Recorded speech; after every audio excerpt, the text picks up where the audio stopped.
Olá, sejam todos bem-vindos a mais uma aula de Sistemas Multimídia. E nesta aula 2 iremos falar da parte de evolução da comunicação homem-máquina. Essa evolução da comunicação ocorreu devido à nossa necessidade. Por exemplo, quando a gente está interagindo com outra pessoa, acontece que os nossos sentidos podem perceber e interagir com o nosso mundo. Esses sentidos, principalmente a audição e a visão, desde o berço, são os primeiros que utilizamos nesta interação. Nossos órgãos sensores enviam justamente sinais ao nosso cérebro, que a partir do reconhecimento desses sinais são formadas informações a respeito de nossa interação com o meio que estamos. E esse caso, o processo de comunicação entre as pessoas vai depender exclusivamente do nosso entendimento e desses nossos sentidos, de forma que a informação que é captada, ou seja, informada, ela se torna mais efetiva e quanto mais efetiva ela é, melhor é a comunicação. Então, por exemplo, quando a gente escreve uma carta a alguém descrevendo uma viagem interessante, o que acontece? A pessoa que vai ler essa carta não tem nenhuma informação senão o texto escrito. A comunicação na viagem é apenas em uma direção. Precisamos esperar uma carta-resposta para saber a reação da pessoa. Agora suponha que além da carta você envia junto também uma foto. A quantidade de informação transmitida melhorou bastante, porque o entendimento que houve entre essas pessoas da descrição da viagem passou a também ter uma representação de uma imagem. E o entendimento da viagem melhorou bastante se a gente enviasse, por exemplo, um vídeo que a pessoa ela poderia interagir com esse vídeo, avançando, retrocedendo, realizando algumas ampliações, por exemplo. Por outro lado, se a gente falar com alguém pelo telefone, o que é percebido nesse tipo de comunicação? É uma relação, o que acontece nessa relação? Não podemos ver o nosso interlocutor, muito menos os gestos da expressão que acompanham a conversa, os quais são de grande importância na comunicação. Porém, as expressões corporais aí transmitidas transmitem ideias e dão maiores informações do que apenas uma comunicação por voz ao telefone. Agora vamos imaginar uma comunicação entre pessoas usando sistemas de videoconferência. O que acontece aí, podemos observar de características que faltam nas outras duas comunicações, através de uma carta ou através de um telefone. Na videoconferência, por exemplo, a gente pode ver, ouvir, interagir com a pessoa, tornando justamente o processo de comunicação aí, de troca de informação, bem mais rico e produtivo. Os meios de comunicação tradicionais, que são os tipos de carta ou telefone, ele restringe bastante o uso de vários elementos de comunicação. Podemos observar que quanto mais informação for enviada, melhor o impacto desta. E o envolvimento e o desenvolvimento aí dos computadores teve uma vantagem aí durante o processo de evolução nessa comunicação. Porque o desenvolvimento dos computadores também tem contribuído para melhorar a comunicação, porque os primeiros terminais eles só permitiam informações, por exemplo, do tipo texto, e de uma forma bem limitada de interação com o usuário. Entretanto, como o hardware e o software foram evoluindo e chegou aos dias atuais, temos também computadores pessoais e dispositivos móveis, como tablets e celulares, que fornecem justamente um conteúdo bem mais rico, contendo sons, imagens, figuras, vídeos, etc. Tudo isso com baixo custo e com alto desempenho, principalmente no contexto da Web 2.0. E nesse contexto a gente pode ter outras definições do que seria multimídia. Multimídia ele pode ser definido também como qualquer combinação de texto, arte, gráfica e sons, animações e vídeos que são transmitidos pelo computador. A mídia interativa, ela também permite ao usuário que ele tenha um melhor controle dos elementos que são transmitidos, ou seja, quando permite, nesse caso, a interação do usuário de forma bem melhor com os produtos multimídia que estão sendo executados. Além disso, na hipermídia, temos uma estrutura de elementos que são vinculados pela qual o usuário pode mover-se, usando justamente aplicações de realidade móvel, no caso, realidade virtual. E a maior diferença entre essas mídias tradicionais como rádio e televisão, nesse contexto, e a mídia digital é a noção justamente da interatividade. Os computadores eles permitem justamente que os usuários interagissem com esses programas, mas assim tendo uma experiência bem mais rica, estabelecendo justamente uma comunicação bem mais eficiente e se tornando bem mais produtivo na realização das tarefas. Essa interação é tão importante que pode ser considerada também como uma parte integrante da multimídia. Veremos agora a parte de evolução dos ambientes. Primeiro, começando pelos ambientes textuais. As limitações dos computadores bem antigos, né, fez com que a interação com o usuário fosse feita através apenas de ambientes com terminais. E esses terminais geralmente tinham 24 linhas com 24 colunas e um fundo escuro e caracteres de cor verde. Certo? Isso deixava, né, a parte de interação com o usuário um pouco, pouco produtivo, né, e um pouco, né, amigável. E isso se deve ao fato de que, pouco amigável, porque na medida que os usuários precisavam conhecer os comandos dos sistemas operacionais, eles precisavam também memorizar a sintaxe dos comandos e seus parâmetros. E nem todos os usuários tinham conhecimento técnico do nível de comandos nesse sistema operacional. E com isso, o uso do computador se tornava pouco amigável e, consequentemente, pouco produtivo, pois muitas vezes as tarefas não eram realizadas por falta de conhecimento. E com isso, os sistemas operacionais nessa época teve uma certa limitação, né, mas foi necessária porque, né, em termos de comunicação através de papel, ela evoluiu bastante, mas assim, com essa limitação na parte de interação com o usuário. Essa interação era limitada pelo hardware da época porque ainda não tinha suportado ambientes gráficos com maior resolução. Posteriormente, na medida que o hardware evoluiu, foram criadas aí interfaces orientadas a telas, onde o usuário podia interagir com um documento, uma planilha ou um texto de uma forma bem mais amigável e produtiva. Aplicativos também orientados à tela eram comuns nos anos 80, como o Lotus 123, que é essa da imagem que nós estamos vendo aí, o SuperCalc, o WordWest, o WordStar, o WordPerfect e entre outros que pode ser citado aí como exemplos. Nesses aplicativos, a unidade de interação ele tinha entre 1.000 a 3.000 caracteres, tinha essa limitação também, e houve, portanto, um aumento aí da unidade de interação e, portanto, uma interação mais eficiente com o usuário. O ambiente textual era endereçáveis por caracteres.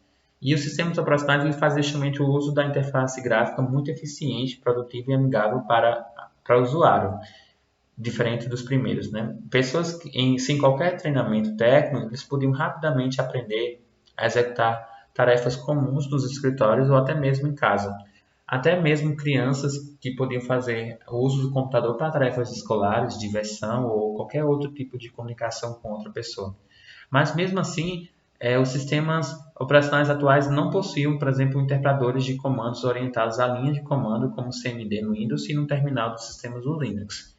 E esse avanço, né, na forma de comunicação padrão tem sido justamente substituído por uma interface gráfica. Mas ainda a linha de comando ainda é mantida por alguns canais de comunicação por motivos de manter a compatibilidade justamente de comandos que são executados apenas através de próprios de comando, por exemplo, certo? Nos sistemas operacionais. Houve também um avanço nos ambientes gráficos, que são justamente sistemas endereçados por pontos. Os ambientes gráficos, nessa época, né, a tela do computador ela tinha uma certa, né, era composta por milhares de pontos, sendo possível endereçar qualquer ponto na tela para representar informação. Ainda hoje é assim, só que com a imagem ela teve um avanço aí, né, na questão do hardware. O texto é tratado como um caso particular de imagem, e os primeiros sistemas operacionais, sistemas gráficos, eles eram limitados nas aplicações especializadas como projetos assistidos pelo computador, ou até mesmo um desenho industrial ou uma editoração eletrônica devido ao alto custo. E naquela época uma estação de multimídia era um recurso muito caro e houve uma limitação aí durante as empresas que poucas delas tinham acesso a essa tecnologia. Atualmente, essa evolução desse hardware baixou o custo desses dispositivos e componentes gráficos e popularizou justamente os ambientes gráficos a partir do momento que ele eliminou um pouco, né, limitou bastante, na verdade, a parte dos ambientes textuais. E com a parte gráfica, os sistemas operacionais como Windows se popularizou bastante na época devido aos ambientes gráficos, porque ele tinha uma interface muito amigável e intuitiva para o usuário. Nesses sistemas, o texto era tratado em caso bem particular mesmo de representação gráfica, para que seja possível combiná-los com outros elementos gráficos no ambiente. Houve também um avanço no uso da animação. A animação aí passou a ser usada nos ambientes gráficos e ambientes com imagens animadas representam justamente um passo seguinte na interação com o usuário, porque na animação a gente consegue justamente ter o quê? Uma referência melhor do que a mensagem deve ser exibida. E esses ambientes ele introduzem justamente o conceito de movimento em tempo real, que depende justamente da taxa de atualização dessa imagem. Por exemplo, na televisão é de 24 atualizações por segundo e no cinema é de 30 atualizações por segundo. O problema é que os computadores antigos não conseguiam reproduzir essa taxa. E isso resultava geralmente nas imagens com baixa qualidade e com pouca velocidade da animação. E com a evolução do rádio, isso foi possível reproduzir com as taxas maiores do que a televisão, e assim as imagens animadas começaram a ser utilizadas em produtos multimídias. Um exemplo disso aí foi, não sei se foi no ano de 1999 ou foi 1986, não sei, então não estou lembrado agora, mas foi lançado o primeiro filme de animação foi o Toy Story, por isso que eu trouxe essa imagem aí para representar ele. Até parece comigo quando estou sem barba. Vamos também ver a parte de evolução do uso do som. Nos anos 80, houve a digitalização do som, que se tornou-se difundida, com os principais canais digitais de telefonia. E aí os CD, também com os canais de telefonia, os CDs e os sintetizadores foram usados como instrumentos musicais. Essa tecnologia digital do som ela foi absorvida pelos computadores, principalmente após o surgimento aí das interfaces do som com baixo custo, mas com recursos sofisticados de processamento do som, certo? Então, com isso, atualmente os recursos do som estão disponíveis em praticamente todas as configurações atuais de hardware e ele permite justamente que o som ele saia no formato digital em aplicações multimídias nos mais diversos formatos de acordo com cada setor, nesse caso no comércio eletrônico, no entretenimento ou na produção musical, por exemplo.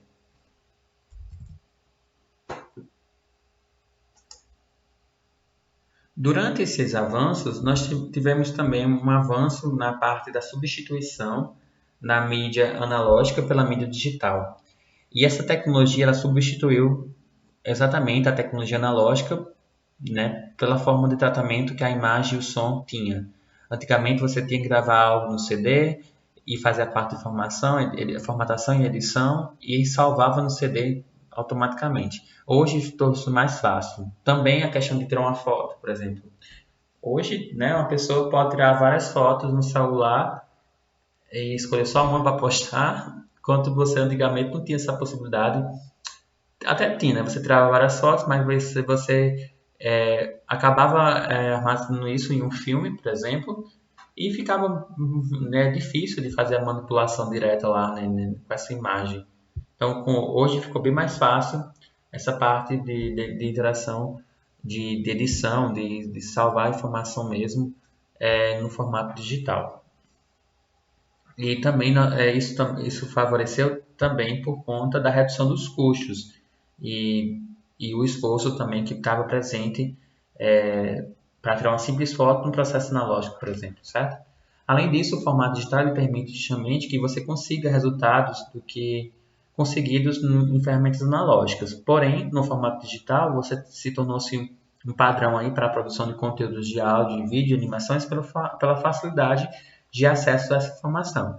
Este fato contribui justamente bastante para que você tenha bastante material disponível para o uso de aplicações multimídia.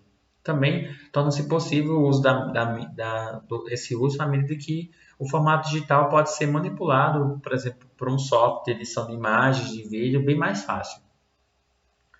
Além disso, houve, nesse caso, né, essa substituição do processo analógico pela mídia digital, houve um avanço na construção, ou seja, na elaboração de produtos multimídias. E o computador ele não apenas ele serve para interação desse usuário com a multimídia, mas também ele vai favorecer a construção, ou seja, o desenvolvimento de produtos multimídias. E mesmo quando o usuário não somente usa esse computador para reprodução de multimídia, esse computador ele pode ser utilizado aí para flexibilizar a interação. O usuário interage de forma bem mais profunda quando o computador é usado para trabalhar com a multimídia. Existem diversos produtos de multimídia que são usados para esse propósito. De uma forma geral, os programas eles são usados para apresentação, programas de manipulação de conteúdo multimídia e também para a criação de produtos no sentido geral, certo? De multimídia, tanto na TV como em cinema ou para você criar um conteúdo, né, para aqueles criadores de conteúdo digital, favorece bastante. E o que acontece nesse caso? Os produtos multimídias ele permite aos usuários diferentes graus de interação. Você pode ter aí a facilidade de consultar e pesquisar e atualizar o conteúdo multimídia com base nos dados audiovisuais. Por exemplo, numa base de dados como o YouTube, por exemplo, você pode consultar facilmente. Você pode percorrer o conteúdo audiovisual de forma desejável, você pode dar pausa, você pode executar esse vídeo, por exemplo, numa velocidade bem mais rápida ou numa velocidade reduzida. Você pode apenas escolher um trecho desse vídeo. Então você pode escolher e tem esse poder de escolha. Você pode gerar um material audiovisual em tempo real, por exemplo, em lives, como acontece. Ações como lives de jogos, né, também são exemplos de interação em tempo real. E também as mídias vai permitir também que você realize simulações de sistemas físicos com maior e menor grau de realismo.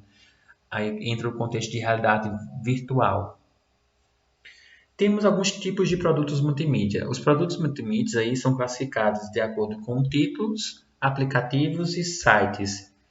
E esse último aí vai fornecer basicamente um avanço, né, na época, porque é algo novo, né? Assim, multimídia pode ser algo antigo, mas o contexto de um site de web, né, ele é um contexto novo. E nas próximas aulas a gente vai ver mais com profundidade essa parte de produtos multimídia. Os programas de autoria, ele facilita essa criação dos produtos e os elementos de multimídia eles são colocados juntos ao mesmo projeto utilizando programas de autoria. E essas ferramentas são projetadas justamente para controlar os elementos de multimídia e propiciar justamente a interação ao usuário.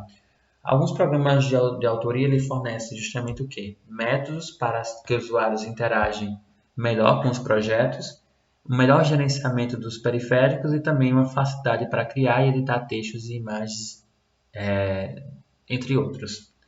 Esses programas de autoria eles fornecem uma visão estruturada para organizar e editar melhor esses elementos dentro de um projeto multimídia, incluindo a questão de gráficos, sons, animações e videoclipes, por exemplo. Existem também programas que são utilizados para o desenvolvimento de interatividade e da interface do usuário, que vai justamente apresentar seu projeto na tela para agrupar justamente elementos de multimídia e um projeto único para um projeto único e coeso. Quando a gente vai utilizar essas ferramentas, elas fornecem justamente um ambiente que integra justamente todo o conteúdo e das funções principais do projeto. Esses sistemas normalmente incluem a habilidade de criar, editar, importar alguns tipos de dados, juntamente com os dados brutos em uma sequência de reprodução. E aí vai depender do que você quer para desenvolver esse projeto.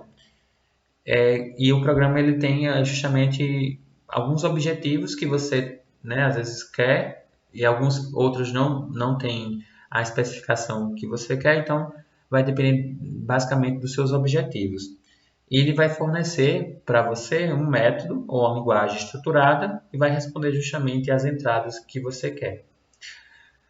Também nos programas de autoria, nesse caso, nós temos justamente todo esse contexto, mas antes disso, né, dos programas, né, dos produtos de multimídia e os programas de autoria, nós temos também um projeto. Toda criação de produtos precisa de um projeto.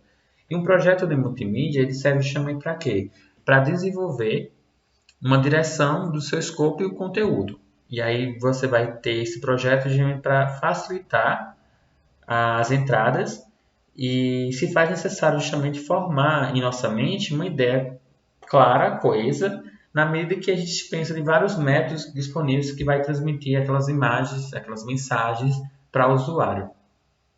É claro que é essencial desenvolver esse esboço que deve ser organizado, porque sem esse planejamento sensato, você vai, por mais que você tenha uma boa visão do que é o projeto uma boa visão do produto de multimídia ou através de um programa multimídia, se você não tiver esse arcabouço planejado, bem planejado, você vai ter aí dificuldades de ter uma mídia bacana, certo? Então, temos que ter algumas habilidades, né, para manusear esses programas de autoria e também temos que definir algum tempo, um orçamento e ferramentas e recursos é o que não falta para isso, certo? E os softwares aí, eles geralmente emitem mensagens em relação ao conteúdo que é apresentado na interface humana e consiste junto um projeto de multimídia. Esses projetos multimídias não precisam ser interativos, porque até é só uma visão do que seria, né, para a produção do material em si. E temos alguns tipos de projetos multimídia. Pode ser do tipo linear e não linear. Os projetos do tipo linear, ele tem o quê? Um começo, um começo e um fim, certo? Então, geralmente, filmes, cinemas e televisão são exemplos de que tem projetos lineares neles, certo? Sempre tem um script, um escopo a ser seguido. Já o não linear ou interativo, ele acontece justamente quando a interação do usuário nesse próprio ambiente. E aí, às vezes, né, alguém, por exemplo, se for uma live que tem interação com o usuário, ou, por exemplo, uma sala de aula, esse vídeo em si ele é uma mídia linear, porque eu planejei isso. Já uma aula que é feita através de uma live, ou então com interação de outras pessoas, ele é um contexto não linear. Ou seja, porque há envolvimento de terceiros aí na construção ou no desenvolvimento dessa mídia. E a forma de quem determina isso é exatamente o usuário, que vai interagir e movimentar-se pelo conteúdo de um projeto que requer grande atenção das mensagens, do esboço e da arte final na programação. Um bom projeto ele pode ser comprometido se ele tiver uma interface com o usuário, por exemplo, mal projetada ou com conteúdo inadequado ou incorreto. E um projeto multimídia ele é multidisciplinar. Ele exige justamente uma delegação de tarefas e de acordo com a habilitação e a competência de cada membro desse grupo. A gente fica por aqui, espero que você tenha gostado por demais desse vídeo. Até a próxima.